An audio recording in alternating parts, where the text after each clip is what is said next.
Good evening, everyone, and welcome to the Caldwell-West Caldwell Board of Education regular public monthly meeting. Today is Monday, November 4th, 2024. Happy Election Eve. Tonight, the board met in executive session at 6 p.m. in the James Caldwell High School, room 105. The purpose of that meeting was to discuss personnel, litigation, miscellaneous, and old business matters. That meeting has been advertised and is in compliance with the Open Public Meeting Act and NJSA 10:4-6, also known as the Sunshine Law. The matters discussed will be made public when confidentiality is no longer required, and formal action pursuant to said discussion shall take place only at a meeting to which the public has been invited. Tonight, the public conference meeting is taking place at 7:04 p.m. here in the James Caldwell High School cafeteria. The board meeting will be streamed live, but all community questions and comments are welcomed here in person. The Caldwell-West Caldwell Board of Education public conference meeting is also in compliance with the Open Public Meetings Act and NJSA 10:4-6, also known as the Sunshine Law. Notices have been sent to the Progress in Caldwell, New Jersey, the Star Ledger in Newark, New Jersey, and Tap Into West Essex. Notices have also been posted at the Board of Education Business Office in the Harrison School Building, Gray Street, West Caldwell, New Jersey, and have been delivered to the clerks of the Borough of Caldwell and West Caldwell for posting. Brian, can you please take the roll? Yes. Student Representative Megan Pack. Here. Ms. DiMartini. Ms. Landolfi Jefferson. Here. Ms. Mack. Here. Mr. Diambola. Here. Ms. Grosso. Here. So we have 4 voting members present. We have a quorum. Great. Can everyone please rise for the Pledge of Allegiance? Meg, do you want to lead us, honey? Sure. I pledge allegiance To the flag of the United States of America and to the republic for which it stands, one nation, under God, indivisible, with liberty and justice for all. Brian, are there any communications for the board? There were none. Okay. So we're going to do things a little out of order because tonight is a special meeting about the referendum, and our architect, Greg, is here. So I'm going to pass to Dr. Conklin briefly. So I'd like to save my superintendent's report for the end of the meeting, Yeah. so that way I could ask Greg to come up and do his presentation once again. Great. And then open it up to questions and answers. Yep, okay, great. So we're gonna do approval of minutes, just gonna give everyone a preview. We're gonna do approval of minutes. We're gonna do open up for questions just on the agenda only, okay, to start, which is normal for us. Then we're gonna quickly vote. When we vote, we're gonna open up public comment. That's when Greg's gonna come up, do his presentation, and then we'll welcome comments about the referendum or anything else that anyone would like to address the board on this evening, okay? So let's go. May I have an approval of minutes, please? I'll make an approval of minutes. Okay, motion for an approval of minutes, and can I have a second, please? I'll second it. Brian, can you take the roll? Yes. Ms. Landolfi Jefferson.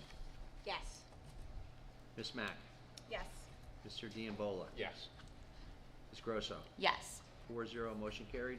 Okay, now we're going to open up for public comments on agenda items only at this point in time.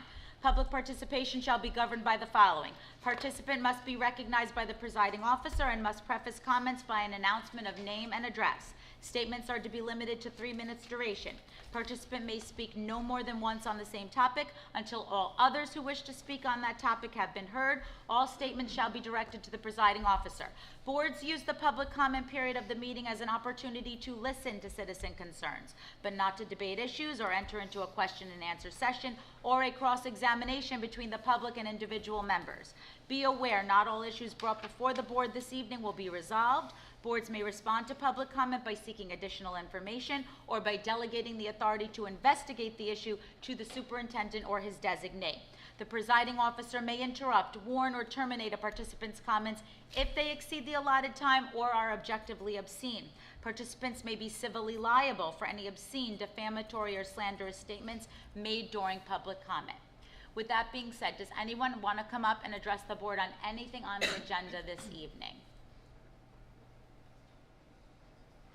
Anybody? No? Okay, great. So we're going to move on to vote. We're going to start with curriculum and technology. Maurice, you ready? Upon the recommendation of the superintendent of schools, motion to approve items A through H under curriculum and technology on this evening's agenda. Great. Do we have a second? I will second it. Brian, when you're ready, please. Yes, Ms. Landolfi Jefferson, Yes. Ms. Mack, Yes. Mr. Diambola, Yes. Ms. Grosso, Yes. 4-0, motion carried. Fantastic. Let's move on to personnel. Upon recommendation of the superintendent of schools, motion to approve items A through F under certificated staff and items A through C under non-certificated staff and personnel on this evening's agenda. Great. And do we have a second? I'll second. Brian, whenever you're ready. Yes, Ms. Landolfi Jefferson, Yes. Ms. Mack, Yes, sorry. Sorry. Mr. Diambola, Yes. Ms. Grosso, Yes. 4-0, motion carried. Okay, finance and facilities. Okay, upon the recommendation of the superintendent of schools, motion to approve items A through J under finance and item A under facilities on this evening's agenda. Great, and before I ask for a second, I want to draw everyone's attention to item J, the signage for the softball field as part of renaming of the field. Upon the recommendation of the athletic director, Mr. Romano, the James Caldwell High School softball field will be renamed Teshkoyan Park in order of Mike and Mark Teshkoyan. Mr. Romano brought that before the board, and the two gentlemen have given their lives to this district. They were students here. They've served both of their careers here. Mark sadly passed away way too early. Mr. Teshkoyan is still here. We love them. They're treasures. They're our heart and soul. They represent everything that it means to be a chief, and it is with great pleasure and honor that the board will approve that this evening. So now may I have a second, please? I will second it. Okay, Brian, can you take the roll? Yes, Ms. Landolfi Jefferson, Yes. Ms. Mack, Yes. Mr. Diambola, Yes. Ms. Grosso, Yes. 4-0, motion carried. Maurice, policy? Upon the recommendation of the superintendent of schools, motion to approve item A under policy on this evening's agenda. And a second, please. I'll second. And Brian, last one. Yes, Ms. Landolfi Jefferson, Yes. Ms. Mack, Yes. Mr. Diambola, Yes.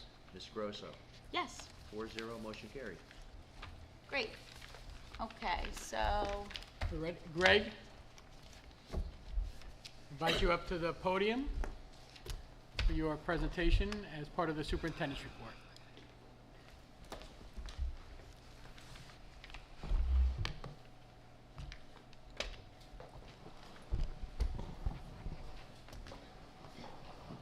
right, it's working. Working over there. Here we go. Here you go. Good evening. My name is Greg Somjan with Perrette Somjan Architects. I am pleased to be back presenting again on the upcoming referendum. The presentation is one that I've made before, so for some of you this may be redundant.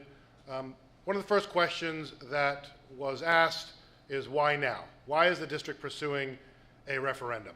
So a referendum is basically being pursued because the district has debt rolling off from 20 years ago, and so there's an opportunity for much needed work to be undertaken without any tax impact to the community. One of the second reasons that it's being pursued now is the state has something called debt service aid available. And for a large portion of the projects that are being contemplated, the district will be getting 34 cents on the dollar, reducing the amount of money that the local taxpayer would have had to pay. And in the case of the debt rolling off, the taxpayers don't have to contribute anything more than they're contributing today. So the combination of those two things allow us to undertake upwards of $20+ million worth of work without impact to the community.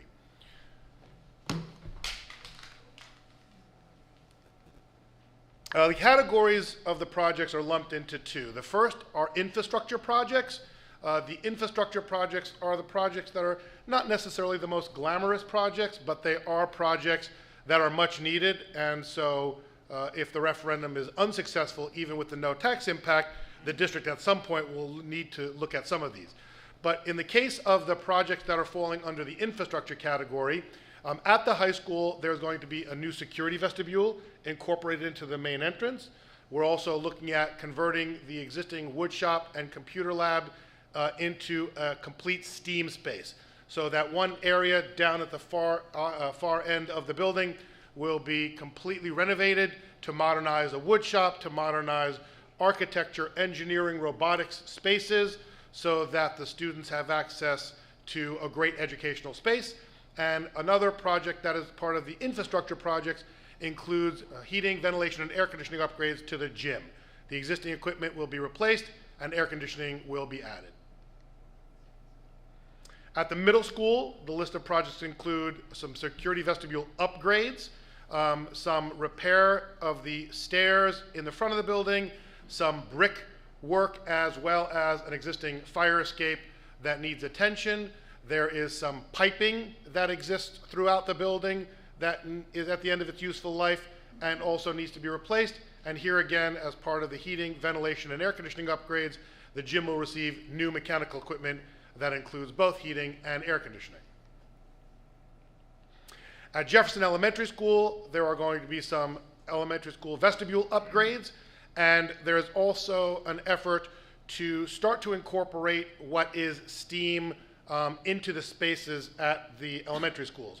So the middle school is not getting a STEAM because it exists today, but the goal is to provide a facelift to a space at each elementary school with paint, carpet, allowing some millwork to accommodate a 3D printer, some laminate machines, to give the elementary school kids that flavor of what it means to be part of the science and the technologies. And then as they advance through the middle and high school, they will ultimately be presented with the most modern of spaces at the high school, and whether they go into the workforce or into college, that would be a stepping stone for them. At Lincoln Elementary School, there will be a new security vestibule, and because of the awkward stairs that exist in this multi-story building, the main office and the classrooms will be swapped so that as someone comes in through the vestibules, they will be closer to the main office. Here again, we're offering a gesture towards the media center upgrades at the elementary school. We're also doing some flooring replacement throughout the building. Here again, some exterior facade repairs. And again, there are some pipes and some foundation work that needs attention and will be addressed as part of the infrastructure. At Washington Elementary School, there will be a security vestibule upgrade and a media center upgrade, as was offered in the other elementary schools. And then Wilson, again, vestibule upgrades and a media center upgrade, again, to just match the other elementary schools. Some imagery just to give you a flavor of what a post-referendum space might look like. Again, these are just information to start to understand the kinds of visioning that could take place for the spaces. Once the referendum passes, we'll be sitting with stakeholders, including the teachers, and we'll be drilling down on the specifics of the project. The Department of Education does not want that kind of information now, because obviously that requires a greater investment of time and money, and so the goal is to meet the minimum criteria for the Department of Education at this phase, and then post-successful referendum to meet again and drill down. The field house. So as part of this referendum, the Board of Education decided that we have a need, and that's identified in question 1. These are things that are somewhat non-negotiable in that they're educational spaces, they are spaces and infrastructure projects that maintain the quality and structure of the building. And so they felt as though there would be an opportunity now to address a second ongoing topic, which was the field house, which was built in 1943, and from what I'm told from those that have passed through its doors, remains looking very much like it did then. So this is an aerial view of the field. In the right side, approximately at 3 o'clock on your screen, you can see the existing field house adjacent to the track. The footprint of the building is approximately 3,000 square feet. It currently is 1 story, and it houses a locker room exclusively used by the men's sports, football in the fall, and I believe either baseball or lacrosse in the spring. There is maybe 1 or 2 single fixture public restrooms on the outside of the building, and they are supplemented by porta-johns for the football, soccer, lacrosse games that take place on the field. The proposal is to raise and remove the existing building and to construct a two-story, 16,000 square foot building, 8,000 square foot per floor, and the goal that was identified includes but is not limited to modernization of the building, equity between male and female sports, public restrooms that the community has available and avoiding porta-johns.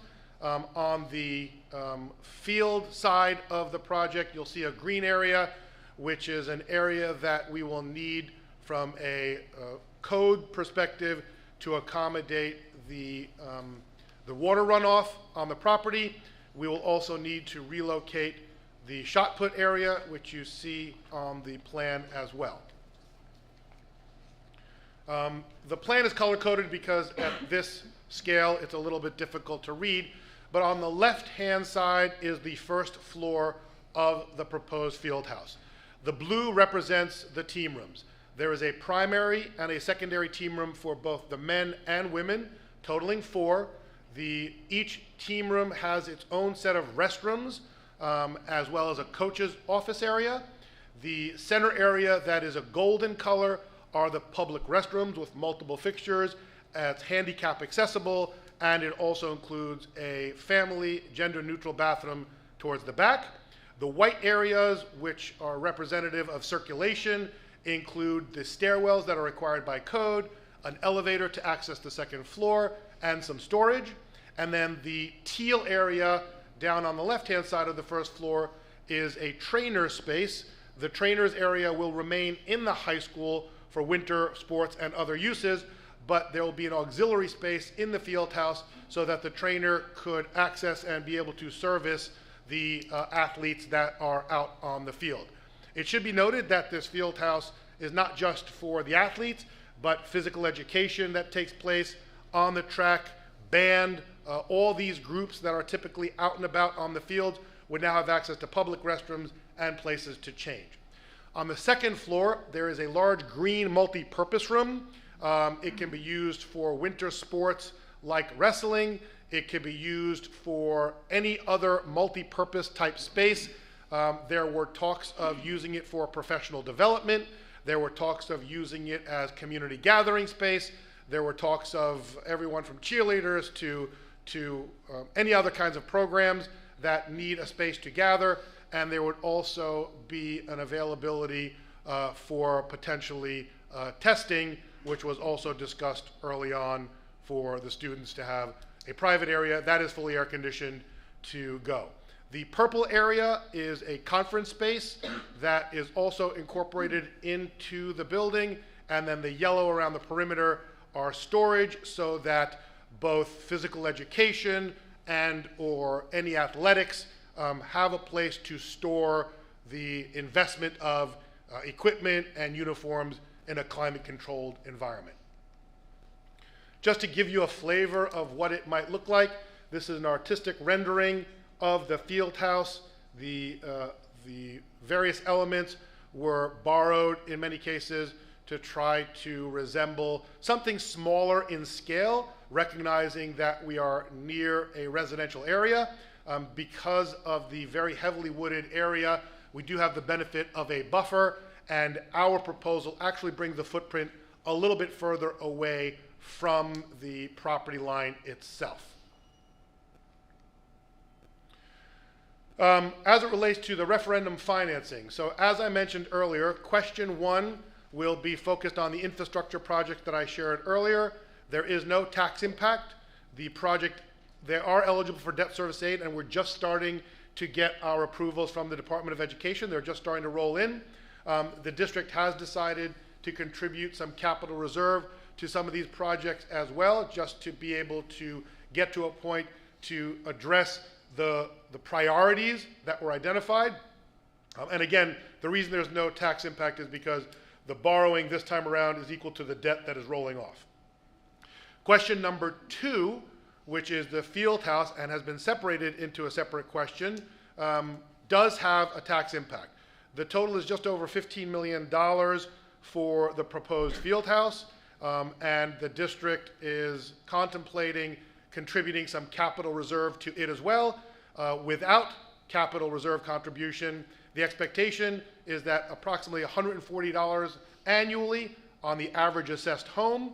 The question was asked, Caldwell and West Caldwell have different tax rates at times, so we just took the middle. I believe it's 139 and 141 is what the financial analysis by the financial planner identified. Again, until we get all our Department of Education applications in, these are all just hypotheses. They are believed to be really, really accurate, but again, until we get all the final numbers in, at that point we'll be able to tweak as necessary. This is based on I believe it's under 4% interest rate. The interest rates that are typical in a bond referendum like this are less than what you might see for a residential mortgage. So even though the residential market has dropped from 8 to 7, maybe even 6% currently, these rates are even better based on the kind of loan that would be taken. And then if the district does contribute, I believe, $1 million in capital reserve, they would consider more, but the annual impact would drop to $129 annually on the average assessed home. So in advance of your new questions, we will just really quickly recap some of the questions that we've already encountered. So if there's no greater tax impact in question 1, why am I having to vote? Well, communities must vote for a Board of Education to borrow money long term. This is true even if the district has no tax impact. So this is just a part of the formality that the state goes through. The vote is going to be on March 11th in 2025. That is a Tuesday. It aligns with the debt rolling off. That's why the timing of this is so imperative. There will be 2 questions on the ballot. Question number 1 will be the infrastructure no tax impact. Question number 2 will be the field house as I presented it earlier. We get this question quite a bit, and it has to do with the cost. And in the private sector, when you do a project on your own home or even in the corporate private sector, things are expensive, but they're not as expensive as in the public sector. That's just the unfortunate set of circumstances. So it's very difficult, if not impossible, to compare the budgets that are prepared for a public sector project to something you might have experienced in the residential market. One of the key factors is the need for all contractors to pay prevailing wage rates, whether they are a union shop or not. Again, just to recap why question 1 does not impact taxes. It is a combination of the old debt that is rolling off and being paid off and the state aid that is being secured. Those combination of pieces are what are allowing the district to present something that can be undertaken without any greater tax impact to you as a community. Another question that has come up is the field house just for football, and the answer is no. I shared during my overview of it, female athletes will now have 2 team rooms to use for the purposes of the in-season sport. The male athletes will have 2 team rooms, so not just football, but those will be a shared space. The multi-purpose room space upstairs can be used by male and female athletes. Obviously, the public restrooms are quite an improvement over what exists today and are also Americans with Disabilities Act compliant. There was a question that came up at the last presentation I made about locker rooms, and I, at the time, stated 80 and 40, but I did share a caveat that I needed to go back and double check. So, of course, I was quoted in the TAP, and so, therefore, I am now on the hook for officially misspeaking at a public meeting. But I went back and checked the numbers. The primary locker room for each is a total of up to 60 lockers, and for the secondary, 30 lockers. And conceptually, if you think about the primary locker room being a varsity and JV team, and maybe the secondary being a freshman team, it works out to be about 30 per level. Ultimately, the locker sizes have an impact on how many can be accommodated, and that will be discussed at greater length post-referendum when we meet with the sports and the athletic director. But this is an accurate count of what can be accommodated inside those locker rooms. and the numbers came from the athletic director after having talked to the sports teams and understanding the participation levels within the sports programs. That concludes my presentation for this evening. I am happy to answer any questions and be quoted in the tap accordingly. Great. So Dr. Conklin has the mic. Before I allow him to go and answer questions, we're just going to ask that people raise their hand. Same format as public comment. State your name and your address, okay?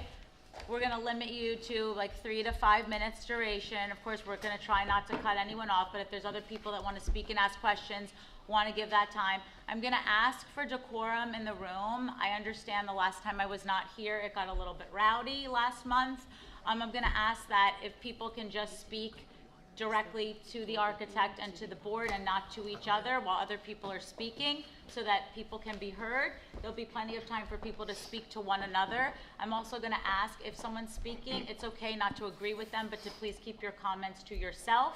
I don't want people being heckled or feel uncomfortable. This is a board meeting. It's public comment. Everyone is taxpayers. Everyone has a right to come and speak and say how they feel. And I'm just going to ask that we just act in a real respectful way to one another, okay? So And that towards being the said, architect. what? And towards the architect. And towards the architect, please, yes. So that Put that being out there. said, if anybody would like to speak, we're just going to ask raise hands, and we'll just try to go in order of when we see people, okay? Anyone have any questions? Yes. Sure, just wait. Dr. Conklin's going to come with the mic, okay? We're just Can't gonna- hear you at home if you don't talk it to the microphone. They can't hear you at home unless you talk it to the mic. She'll hear me, don't worry. My name is Sam Caldwell-West. I live at 9 Holderworth Road. My son played for Coach Trimmer, and I've been inside that field house. It's like 18th century. Needs to be redone. I did some comparison. You're at about $937 a square foot. I went on RS Means. I'm in construction. I couldn't find any school stuff more than $500-600 a square foot. Did I get something wrong, or is this real state of the art? Because this is going to be a tough sell. Yeah, so you're taking the gross number, Yeah. and when we talk about hard costs, which are the cost of construction, we are at $650 to $700 a square foot. The other costs that are in the total cost that the board has to incur, we carry contingencies that are required by the Department of Education. We carry market escalation because the referendum is in March. We still have drawings for a year to do it, and then we'll be out to bid a year later. So we're talking about, upwards of 12% maybe a year in inflation, 1% a month. Again, if we don't use that money, it goes back to you. But once that's approved, we can't ask for more. It also includes permit fees. It includes soft costs, which are the architects, the engineering fees. So your approach was not wrong, but you can't take the gross number. The answer to your question is that we are about $650 to $700 a square foot. And while that is still painful to hear, those are the real numbers for new construction in New Jersey paying prevailing wage. I believe you.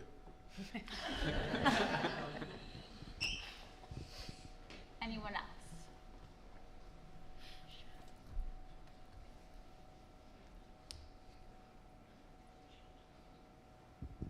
How you doing? Mike Mignon, 23 West Hill Avenue.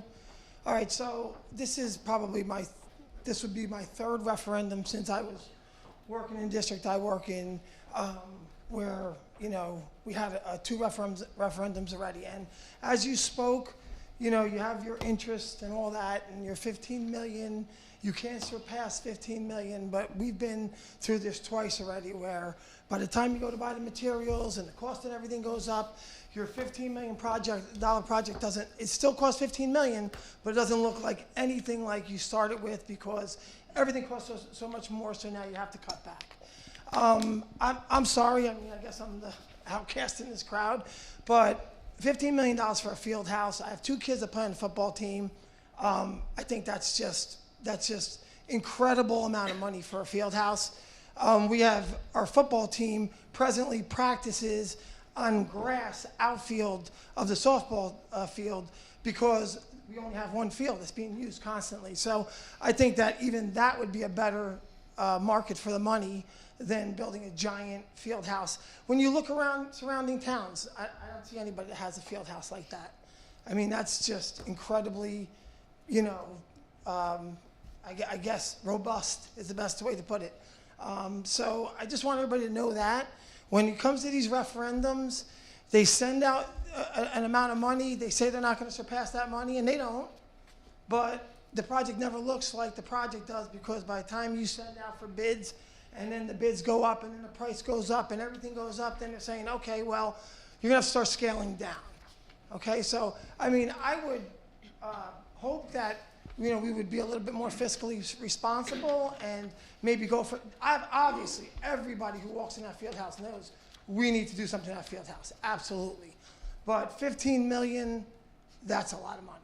Okay, and that's gonna, and I know we talk about $140 to each resident, you know, that's never true either, right? That, oh, okay, well, you know, it was a little bit more than we expected, and before you know it, that's going up. And our taxes here, 17 years I've been here, my taxes went up $6,000. That's a lot of money to go up in that kind of time. So, you know, I don't think we really need that much more added to our taxes also. So, again, I think we have to look at this from the whole picture. We do want something nice for our kids, and it is great that it incorporates the ladies also, but I think, you know, we could probably be a little bit more responsible. Thank you. Anyone else? Kat. Hi, Kathy Moyano, 45 Holiday Drive. This is my third meeting that I've attended in regards to the field house. I am pro the field house. I do agree that it's a lot of money. However, I do think it's absolutely necessary for two things. One, I mean, you sold me on the female bathroom alone. The fact that I have to walk home at halftime to use a female bathroom is just honestly unacceptable. And the second thing is the fact that the female athletes will actually have a home. I moved to this town almost 10 years ago for the school district, which I'm very happy that I did that for my children. I love living here, but I'm quite frankly embarrassed about the field house. So at the last meeting, there was another gentleman that expressed his concern about the cost, the size, etc. So my question then is to the board, if this doesn't pass, what is Plan B? Is there a Plan B to, let's say, redesign, maybe something smaller, let's say, because we're never going to make everybody happy here, right? That's not the way the world works. So I guess that's really my only question, but I mean, you have my vote. I could pick it and do whatever you need me to, but I guess that's my question. So if it doesn't pass, then what's the next step? Because my kids are not going to benefit from this field house, unfortunately, but it would be an injustice on my part not to vote so future kids do actually have this beautiful field house. So I guess my question is to the board. So, I mean, I'll speak for myself, and then if anybody else from the board wants to chime in, I mean, I don't mean to sound like a jerk, Kath, but this is my plan.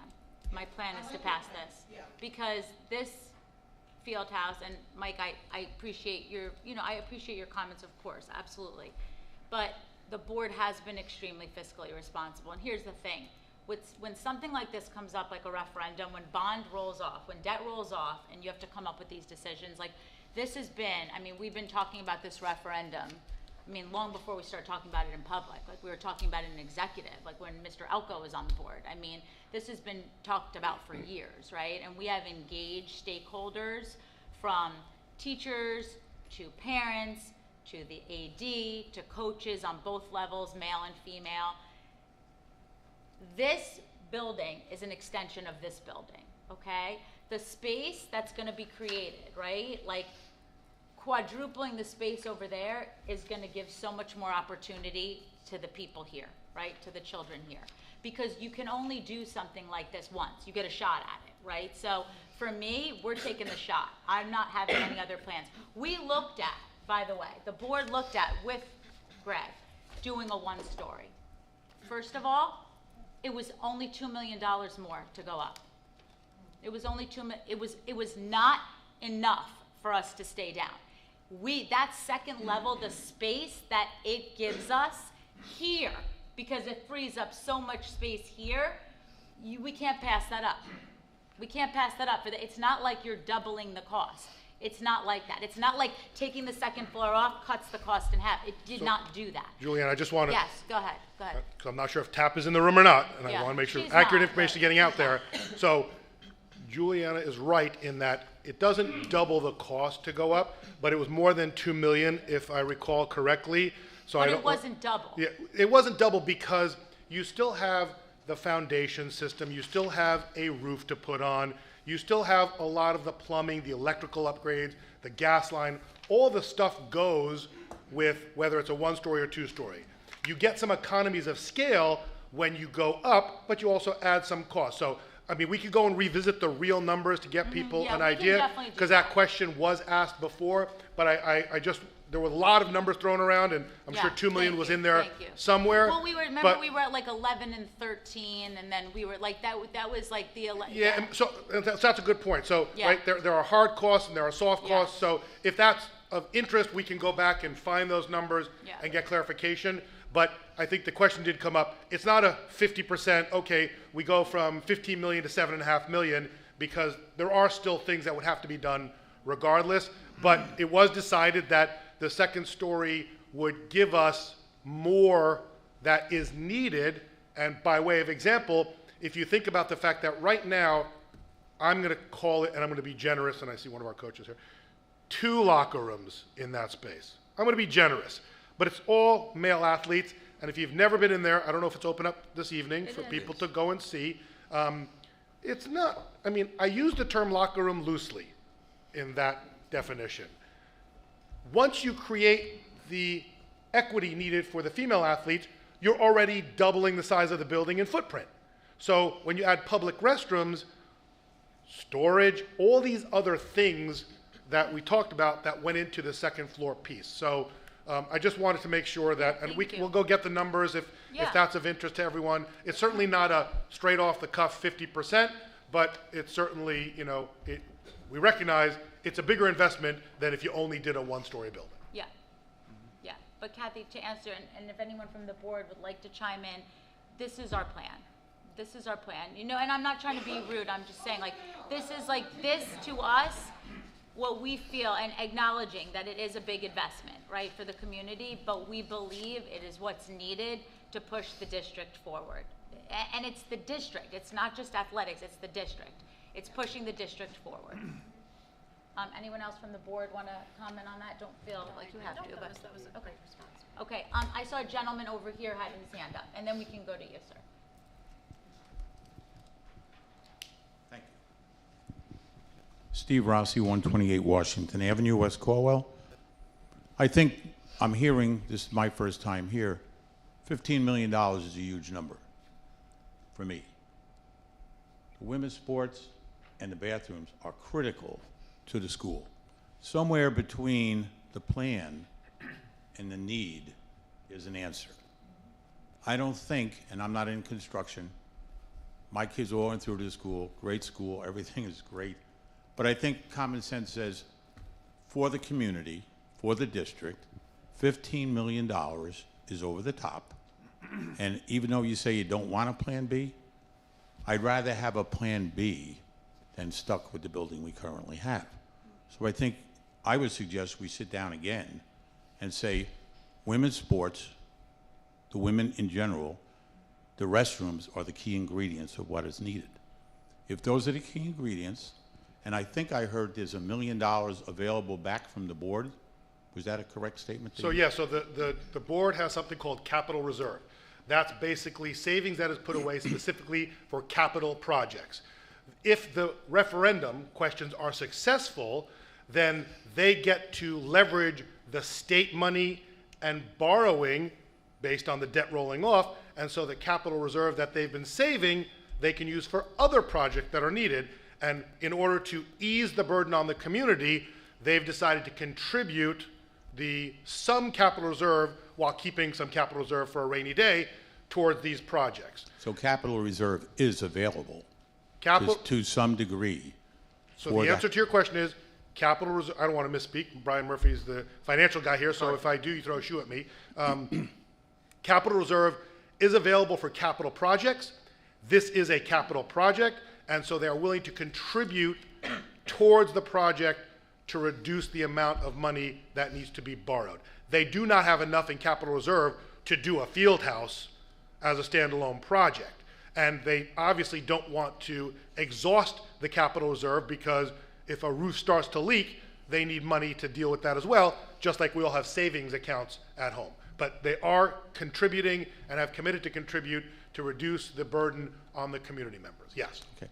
So I think between the capital reserve that's available and the understanding of the two basic needs we have, there's a better plan to be had for the community. I just don't see the 15 million flying. So if you get a no, it's gone, right? So We can, go ahead, go ahead. let me clarify. Please. Question 1 and question 2 will be separate questions. Got it. And they haven't discussed yet with their financial advisors how the questions are going to be configured. They know question 1 and question 2 are separate questions, but they can be separate, they can be linked. That's a whole separate discussion that the board still has to have. If question 1 is unsuccessful, the debt service aid is not available, and the debt that is rolling off basically goes away. So if they have to represent that question at a later date, which is an option, then because the window will have passed and the debt rolling off will be gone, they can't roll it over. Question 2, we don't expect debt service aid. We don't know yet. The state is in the process of reviewing it, but typically they don't fund this kind of project. So if that question fails, then they can't move forward with the field house as designed, and they will have to decide what, if anything, they want to do. Do they redesign it? Do they represent it as proposed? Do they just shelf it and leave the existing field house the way it is? So those are the options after a vote is either successful or unsuccessful with a referendum. Make sense? It all makes sense. What I was saying again, number 1 is going to go through, in my humble opinion. Number 2 is not. It's too high. Don't just put it out there without a plan B. That's all I'm urging. I think everything makes sense. Okay. The field house is over the top. Thank you very much. Because I think back there, the gentleman. Mark Delapia, live at 37 Hillcrest Road in West Caldwell. This is my first meeting here on this topic. As I hear a lot of what everybody's saying, it sounds like everybody is speaking the same language in terms of that facility needs to be upgraded. I don't think that anybody is saying it doesn't need to be upgraded. I can maybe speak to it from a slightly different perspective. I went to Caldwell. I played football, baseball, track and field here. I used that building extensively growing up. To me, it was a great place. I'll be candid with you. When they said they wanted to tear it down, I kind of freaked out because I spent hundreds of hours there over 4 years. To me, it's like a great historic building. I was like, you can't tear down the field house. And then I went back in it. And I don't know if when I was 17, if I just didn't know, or if it's really aged in the last 25 years. But it's clearly in a really bad state of disrepair for all the reasons that everybody's mentioning. In my sense is, listening to this for the first time, that I don't think anybody's arguing with that. I think the question is just sort of what to do about it. And I don't want to beat any dead horses there, but I have 2 sons that are now in town. We lived away from here for 14 years. We just moved back a few months ago, specifically so that our kids could be raised here, because it's such a great town and a great community and a great school district. But I also have a daughter, and so, the idea that I always knew was inequitable, which was that there was no facilities for the girls, is kind of crazy. And I also think that there's an opportunity here, it sounds like to me, to do it once and do it right, and not put a Band-Aid on it and say, here's something that will be a placeholder for now, but it's probably something that needs to be addressed more in the future. And I agree with everybody that when I hear a $15 million price tag, there's a big sticker shock to it. I also think, though, that when you spread that out across every house and you tell me it's going to be $129 or $140 per house per year, it seems a lot more palatable to me than when I hear, the sticker shock big number of it. And, I know that not every town has a facility like this, but maybe we're just out in front of it, and this is going to be the future, and this is what it looks like.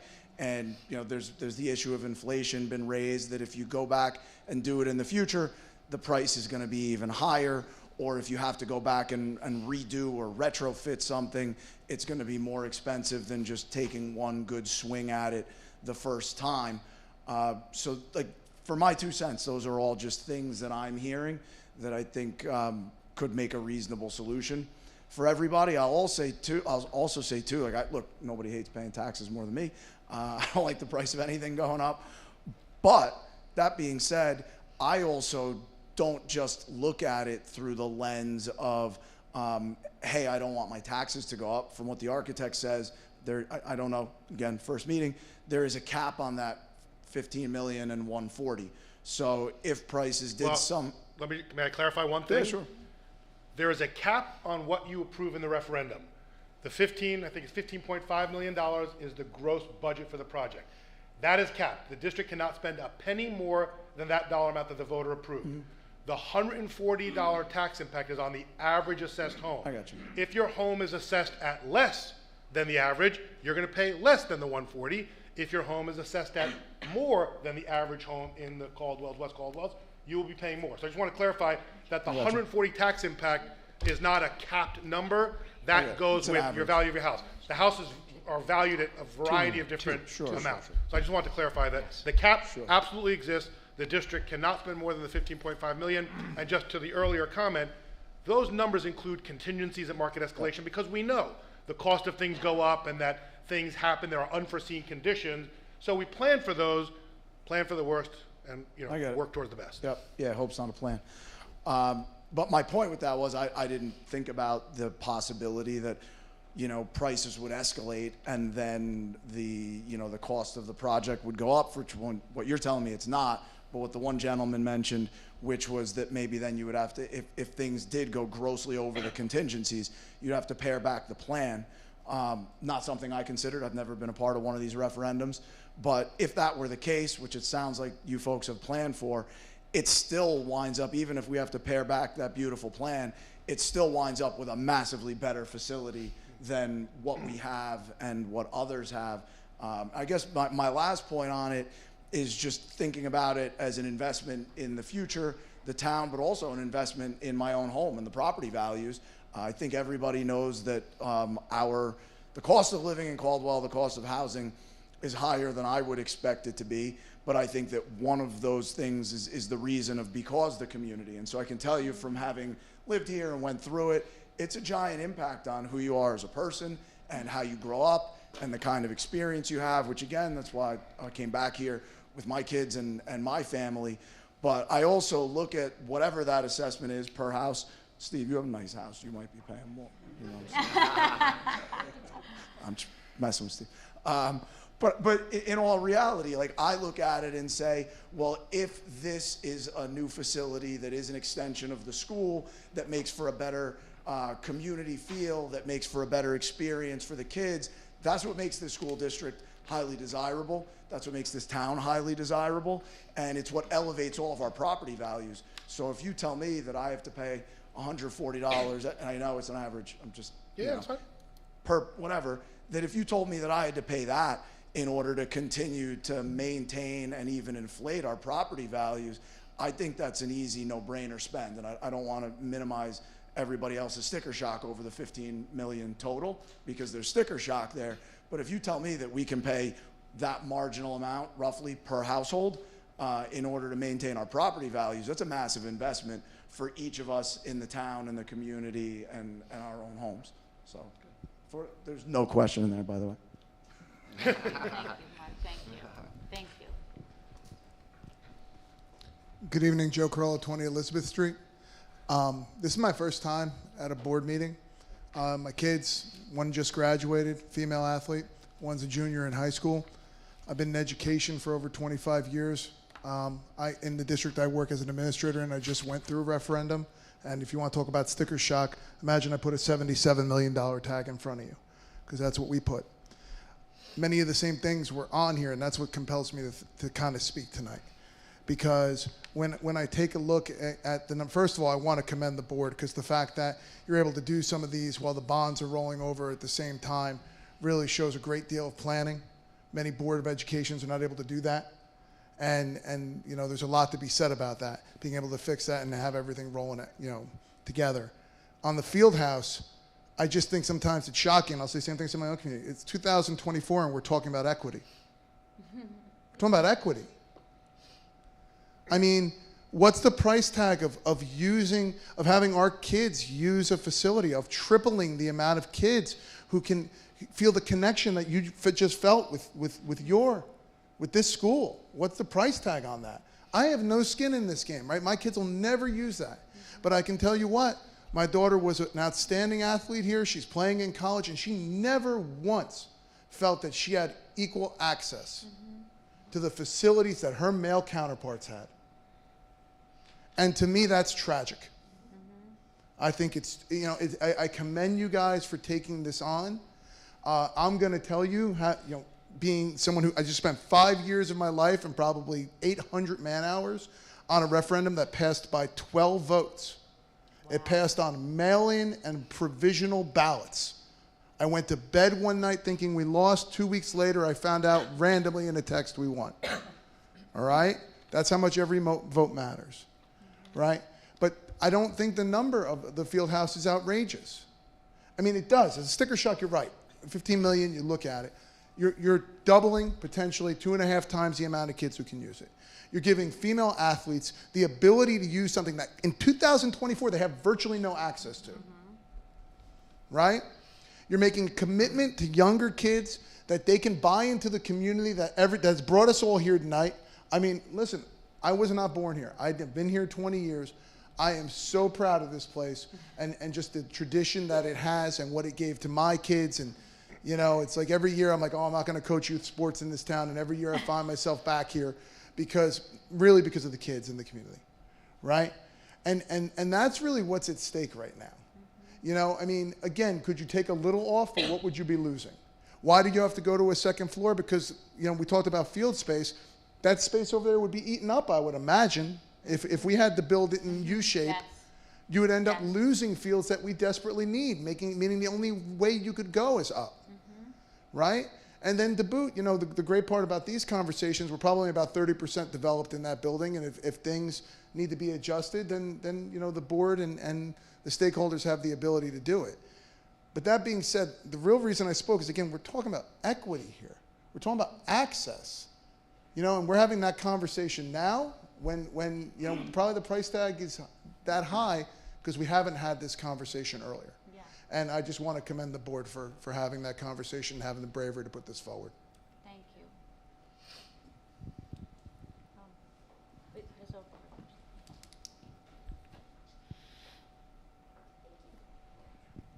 My name is Journey Cifelli. I live at 64 McKinley Ave in West Caldwell. I have a lacrosse player and I have a field hockey player in the 6th grade who is an incredible athlete who often is also a type 1 diabetic. So my question is for all of you, where is she to go if there isn't a field house or a locker room for her? Where is she to go to change her medical devices where she can have a little bit of respect and dignity? They are kept on her backside, on her arms, on her legs, and they often, especially when she gets checked in lacrosse, pop off. And she has regularly needed to change devices, and there's no place for her to go here.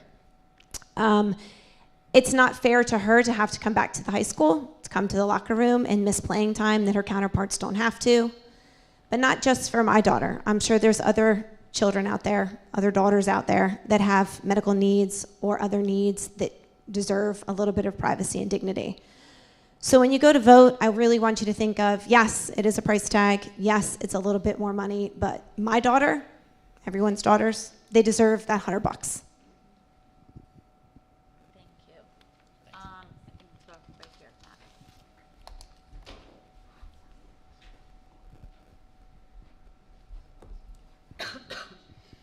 Matt. Thank you, Matt Block, 3 Bowers Road in Caldwell. This is also my first. It's great that it's a lot of people's first time out to board meetings. Obviously, this referendum has touched something in the community, and When you wait to speak, a lot of what you wanted to say gets said, but I think it's worth repeating that this is really an investment in our kids, and I've heard several people say that they are here in Caldwell or West Caldwell because of the schools and because of what the schools offer and the programming that we have here.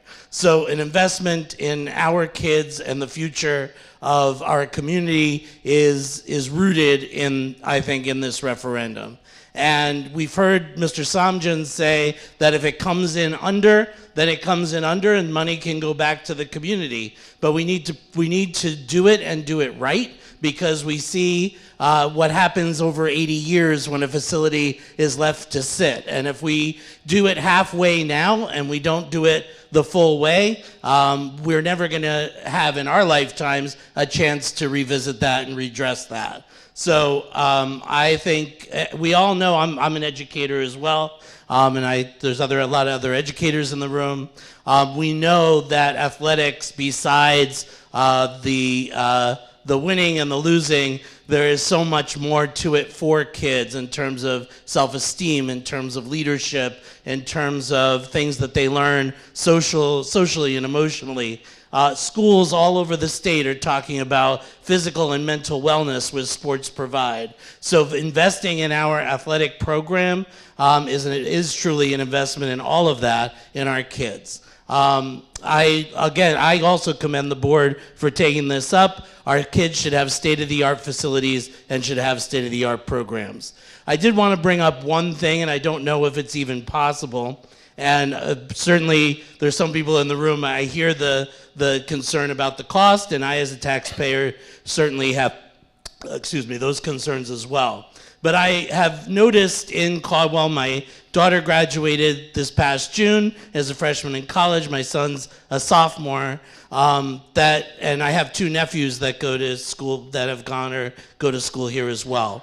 There's a really great culture here at James Caldwell High School that is around the weight room and kids coming after school, working out together, being here 12 months a year during the summer, sometimes even on vacations. It has given my kids a great outlet, and I know that there's a lot of other kids that they socialize with there too.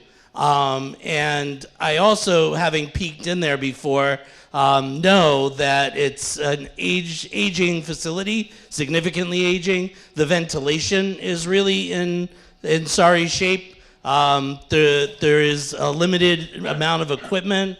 I think the fact that our kids are so dedicated to going there and to being well and to moving and to doing all the things we want them to do in terms of health, that maybe, I don't know if the second floor, I don't know if anything can be revisited at this point, maybe not, but could that second floor weight room potentially be revisited? Could some of the storage be revisited? Could the layout of the interior of the building to some degree be revisited so that we might be able to relocate some of that in an air-conditioned, open, light, bright space that's really conducive to kids being in there? I know that it would make it even more user-friendly. The only other thing I would say is that during the summer, when I drop my son off to go into the weight room or on a weekend or wherever it is, the whole building here has to be open just for the kids to go in there, and it would be great to have some sort of exercise facility in the field house where kids can go and spend time together and work out and do all of those things that are healthy for them. So I don't know if that's a possibility, but that's really why I came tonight. I really think that having this wonderful, what I think is going to be a wonderful facility, incorporate something like that would be a tremendous addition. Thank you. Thank you. Anyone else want to speak?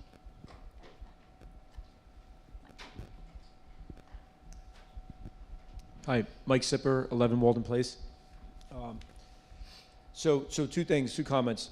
We don't have all, not everyone has a field house, but other towns around us have other amenities, right? Look at Verona's beautiful park system, right? They invest their money in different ways. So this is an investment for our community, right? To make our town, a benchmark or, a facility that people can be proud of. So that's one point I want to make. The second point I want to make is on gym space in this town. There's several people in here that I've coached with, and we've constantly been, moved around. I know the freshman basketball team has to, I don't know if the girls too, but the boys, they have to leave to go to the middle school because there's not enough gym space here. So by creating that, instead of having to create another gym, the economies of scale seem to me to be a no-brainer to build up and get extra space, because I know we're always in a shortage of space. So, thank you. Mike. Anyone else want to speak? One more question. Oh, I'm so sorry. Can we just go to Mary, just because we're just trying to give, and then we'll come back. I promise, Mary. Mary Caracappa, 209 Westville Ave. I just want to go back to something the architect had said, and I don't know if I misheard. Can the two bonds be linked on our vote? I mean, the two questions, The two, Mayor? yeah, could it be that you decide that one is dependent on two passing, or two is dependent on one passing? Is Yes. that something that could be? Yes. Yes. Yes. When will you decide if that's the direction you go, or if they're going to be two separate questions? When will we So know? we're waiting for the Department of Education approvals. Once we get those approvals, we'll know how to formulate the question or the questions, and then the bond counsel, the attorney, will work with the board, explain the options available, and then the board will decide how to frame the questions. And then we'll find out. You will know everything before you go into the booth. Okay. So we'll go here, and then we'll move over to Madeline and Liz. So on a lighter note, if we build this, will it help us beat West Essex? Yes, yes.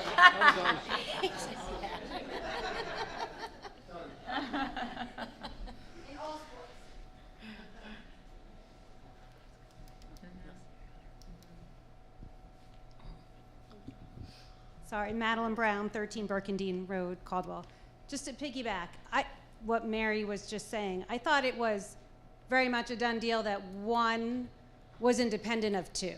I mean, and I've been to every meeting, and I've listened to everything live, not on tap, but that was the woohoo, yay, one really needs to happen, and we're gonna make sure one happens. Yeah, Greg is correct. We have that option, but the board has already decided that the questions will be separate. So Mary, Okay, so that won't be changing. Well, you could have chimed in 30 seconds ago. Well, I just Thank you. listen. Thank no, you. I just listen. I don't want to be, but Mary. So I'm just going to be honest. Question one is extremely important. Okay, it's security, it's safety, it's a renovation of the wing of the high school. You can obviously see there's divide in the community, right? There's very strong opinions both sides of this field house. The board feels that the field house is just as much a necessity as everything in question one, every infrastructure, security, but we cannot risk. It is not, the other thing the board feels is that morally and ethically as a board, we cannot risk question one failing, okay? It is too important to the safety and security of the kids, okay? The heating pipes, I know you haven't been here, Mayor, maybe you've watched it, but I'm just gonna explain it, like for people who haven't been here. The heating, the heat return pipes in the middle school, they're about to blow. They're ancient, okay?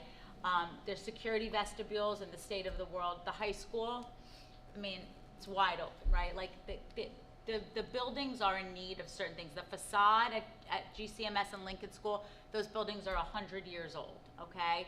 They're porous, there's water coming in, we have children walking in and out of the buildings. If any staff or child is hurt under the watch of this board, I can speak confidently for the 5 of us, we would never be able to live with ourselves, okay?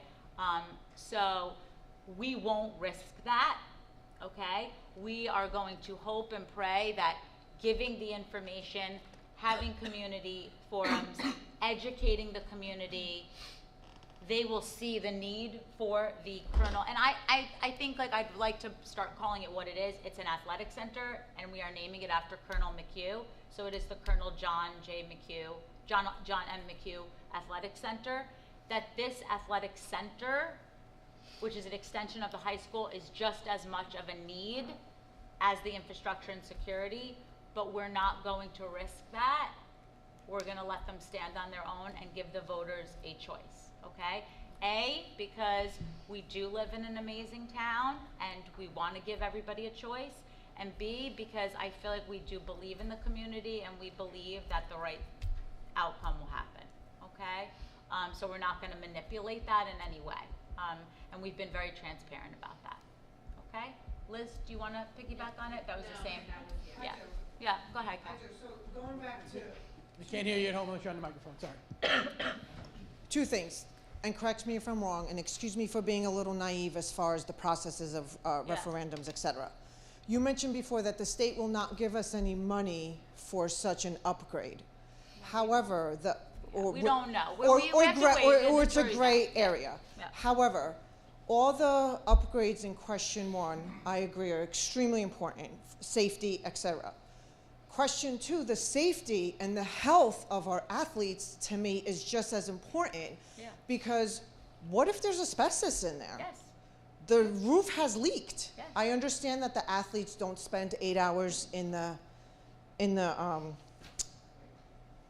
field. in the field house, yeah, thank you, yeah. as they do in the school, so I Yeah. understand that. But however, it's bad. So why can't we do some sort of testing, or like why can't we go to the state and say this field house is in such dire need, and it is a safety concern, it is a health concern, so maybe they can give us a little bit more money. That's great. Great. You know, and then just to go back Yeah. to you on Plan B, Yeah. because I'm concerned that question two will not pass, because I want it to pass. I'm okay with the sticker shock, because once the new ShopRite goes in, I think we're all gonna see sticker shock of how much milk is gonna be and eggs and et cetera. So that's why the $140 to me yearly, yes, it's an increase, but it's worth it. But what if it doesn't pass? Then what are we gonna do to make this building better? Because it can't stay like this. We're gonna talk about it then. Like I Okay. said, Kath, we're committed to this. We're not revisiting, this is the referendum, this is the ballot, and I refuse to, I don't mean to be a jerk, this is the plan. We worked we worked a really long time, so this is the plan, we're not going back. This is our commitment, this is what we feel based on the input from coaches, athletic directors, No, I know, I'm just reiterating it for the record, right? This is what the plan is moving forward. There's no looking back, there's no what if. After March 11th, we'll evaluate it.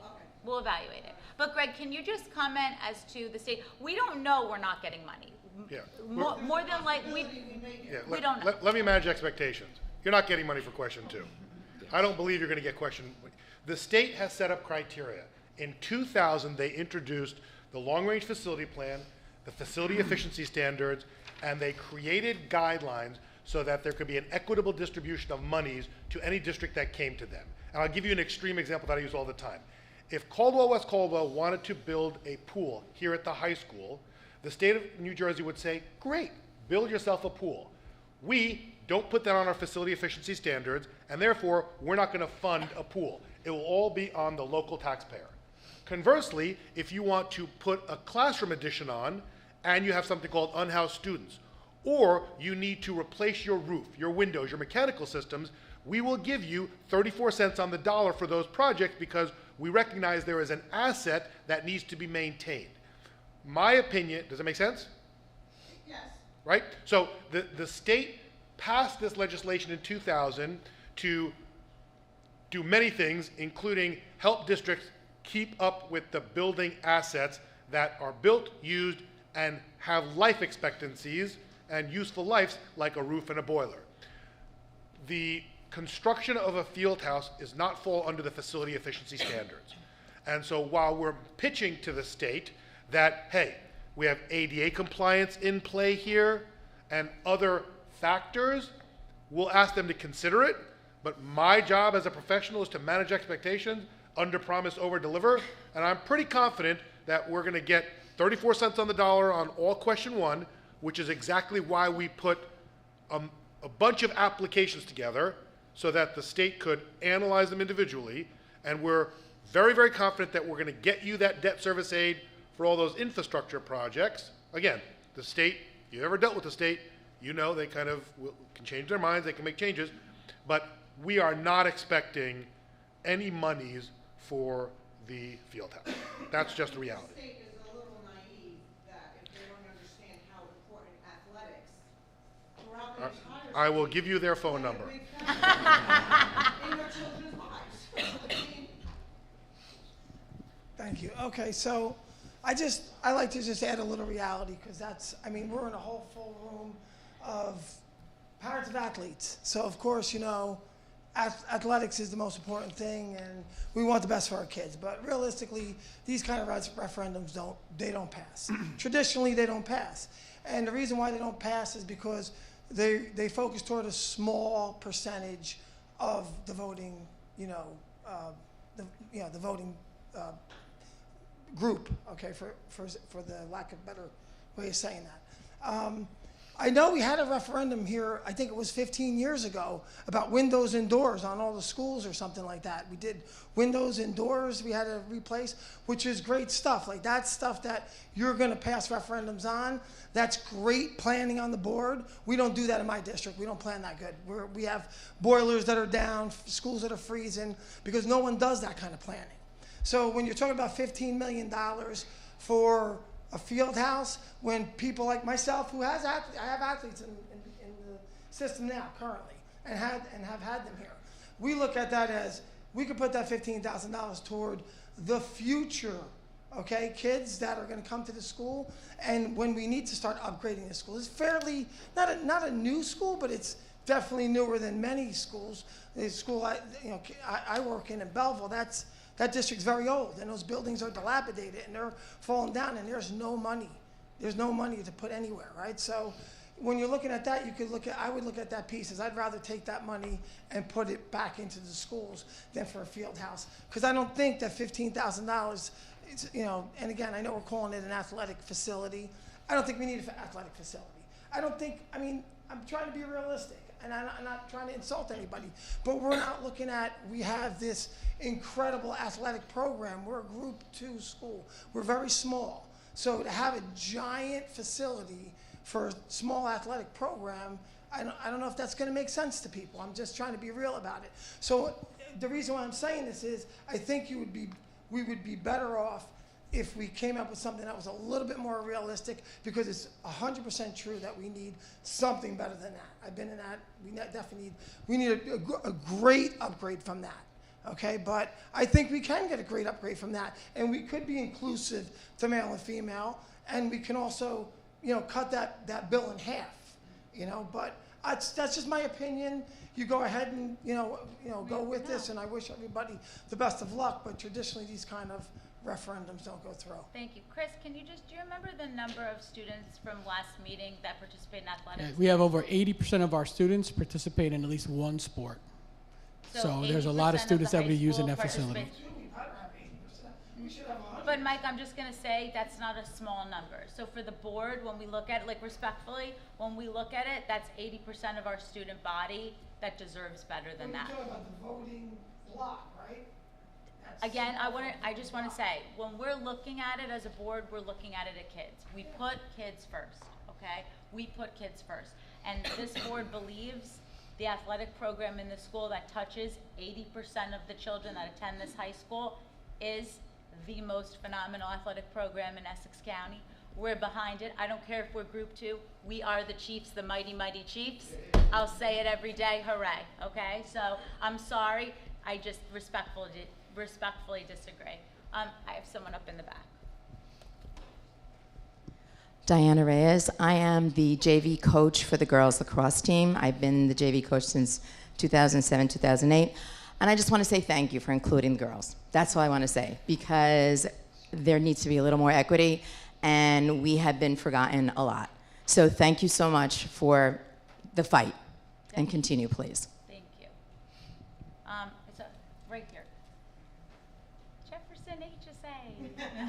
Prez is in the house. Hi to all you parents, and if you're not a parent, hello as well. I'm Nina Luskin. I live at 38 Martin Road. My daughter is 7. She attends Jefferson Elementary School. My other one is 4. I have 2 girls, And I do think that they are worth $140 a year. They do play sports. They were in cheerleading, and just so you know, my 7-year-old who is in first grade, there were 80 first and second grade girl cheerleaders in our town doing the rec program at this high school. 80 of them. It was insane, and they did an amazing job. And that continues. Like, I saw the older kids and everything. So it is for the high school, but it's also for our kids, you know, like they're using it as well. I also want to let you know that I was born in Ukraine as a Jewish girl in 1986, and we came to America, and I'm actually considered a refugee. I am a citizen as well. And I want for my kids something better than I was going to be given by a country that hated me, right? So when we're talking about millions of dollars, I think it's important to also recognize that the world is bigger than this town, and lots of bad things happen. And if we can do something that's great for $140 or $50 or $200 a year to the taxpayers, I think it's worth it. Thank you. Thanks, Nina. Anyone else? Oh, Erica.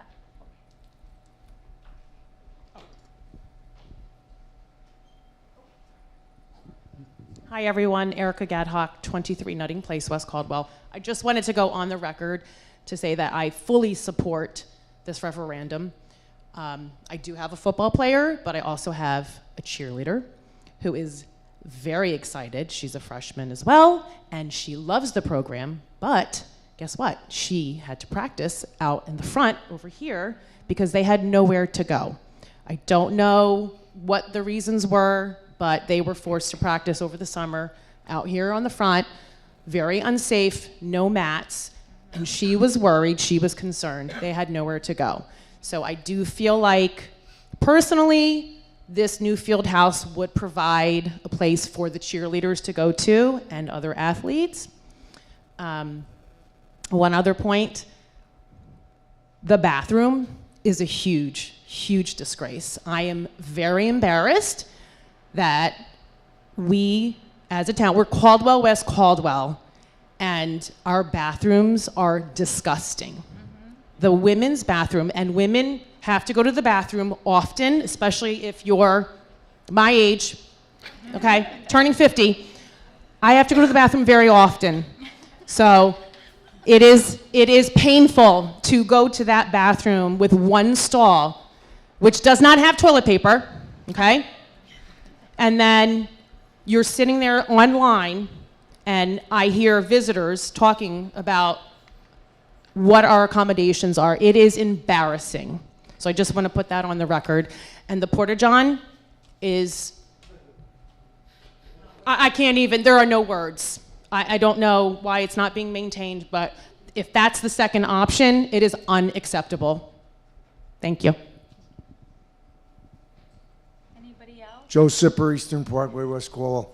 Just want to say for the senior citizens, I know when it gets expensive for your taxes, but there's things called senior freeze. If you're making under $162,000, you can freeze your taxes. And that's, if you're making over that, as a retiree person, you won't have to worry about $140 a year, you know? So I just wanted to say that. Yeah.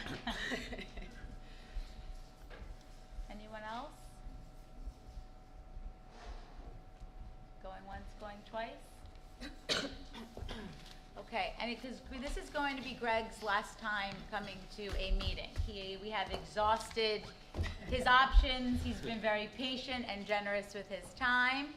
I will say that we have a group of key communicators that have been assembled to gather facts, be mouthpieces in the community. The board's not allowed to give opinions either way in the community, but we have a communications firm that is going to be the ones posting information to the website, and a group. If anyone, the board has assembled a group, but if anyone would like to be a part of that group, please feel free. It is open to all. So if you haven't been asked, it's not an exclusive club. Just feel free to reach out to Dr. Conklin and Mr. McCarthy, and they will give your name to Terry Ann, who's in charge of the communications, and you can be part of the next meeting. I would like to say too that the next meetings, the field house has been open ad nauseum for the public. If anyone would like to see it anymore at this point, for anyone looking at, viewing at home, please just contact Dr. Conklin, we'll arrange that. But the next board meetings, we're now gonna start to travel again. We've been at the high school now for a couple of months for this reason, but we're gonna be at GCMS for November and December, and there we can speak more about the projects going on there. And then in the winter, we're gonna move to each of the elementary schools. Other than Lincoln, they have the least amount of work being done, but it'll give the parents, we kind of feel like we get more of the local parents in that school community to come out so that we can address them more directly about the renovations there. And I just, before we conclude, I just want to, Greg, thank you so much. I will say one more time that this referendum was dead in the spring. I mean, the architectural firm we had brought on board, we had kind of gone stalemate with them, and we desperately knew time was running out. As a board, we almost gave up hope, and then along came Greg and his firm, and they literally did the work that would have required probably a year and a half in literally 6 weeks, and pulled this entire thing together. So we are very in debt to you, Greg. We thank you for your time. We thank you for all of your work. And as much as we'll miss seeing your face, we know we'll invite me back anytime. Yes, we'll bid you adieu. And before we adjourn to go into executive session, I just want to say that Caldwell-West Caldwell is the best place in the entire country. I'm convinced of it, and I'm sorry, I will. I was born and raised in Bergen County. I moved here when I went to Montclair State University, met my husband, and we've been here for 22 years in West Caldwell. Just that we can sit together tonight and have differences of opinion and talk, but the one thing we all agree upon is we live in the best place in the U.S. I'm sorry, we do, and I'll stand by it. I'll go on record for it. I'll clap for it. It really is an amazing community because we all feel so strongly and we all want what's best. We do. We're going to get there. We're going to figure it out. March 11th, we're going to vote on it, and we'll see what happens. But this is our commitment, and no matter what the sticker shock is, you just have to believe that the right people were involved, the right intentions are being put forward, and honestly, it's so expensive. To what Mark said, I really appreciate that. Mark, welcome back, by the way. Glad that you guys are back. But it's long overdue. This is part of the problem. 80 years, okay, we didn't touch this thing.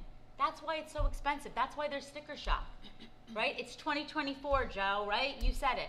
We're still talking about equity in this district, right? In this great district, we're still talking about equity. So this is the reason why there's sticker shock. Because when you haven't touched something for 100 years, and now you got to touch it in 2024 with the rate of inflation, it's going to be $15 million to do it right. Because we're not going to do it again. And by the way, that money that we're putting out is not permanent tax. Once the bond rolls off, it's over, okay? It's not a permanent tax levy, right?